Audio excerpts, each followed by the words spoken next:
In 1898, a struggling writer sat down and wrote a story about an unsinkable ship. The book was called Futility. The ship in the story was called the Titan, described as the largest vessel ever. The Titan was 800 feet long. It carried the wealthy and the powerful. It had far too few. In the novel, the Titan strikes an iceberg on its starboard side. It sinks. Most passengers die because there weren't enough lifeboats. Sound familiar? 14 years later in 1912, the Titanic, 882 feet long, carrying the wealthy and... But before we get to the Titanic, who exactly was Morgan Robertson? And why did nobody take him seriously? Robertson was born in 1861 in New York. He spent his early years as a merchant sailor. He left sailing to become a writer. For years he struggled. Publishers rejected him constantly. In interviews, Robertson described a strange process.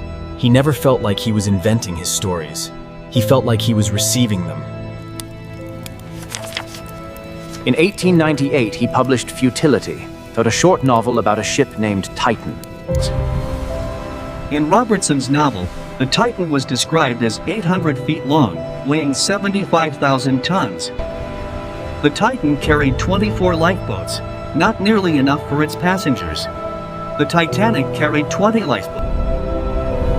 Both ships were traveling at near full speed through iceberg-heavy waters in the North Atlantic. Both ships struck. For context when, the odds of getting this many specific details correct by pure chance have been calculated by statisticians. When the Titanic sank in April 1912, journalists immediately found Robertson's novel.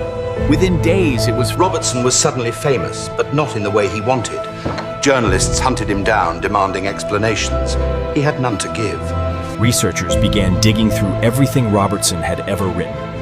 What they found made the Titanic prediction look like just the beginning. In 1905, Robertson wrote a story about a naval battle in the Pacific. In it, a powerful Asian...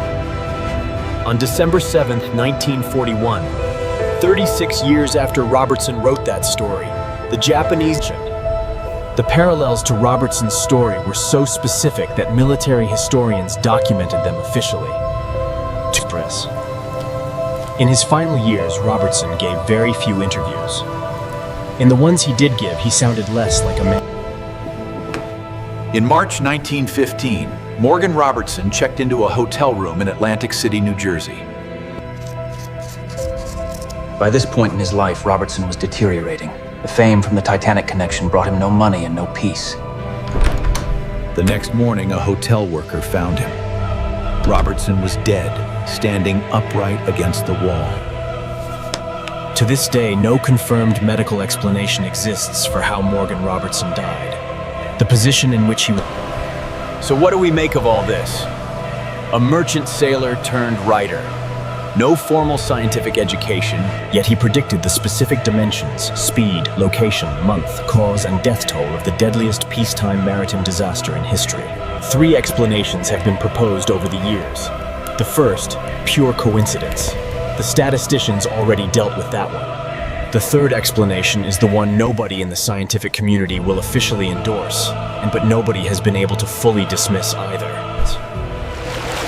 Morgan Robertson died broke, alone, and largely dismissed by the literary world.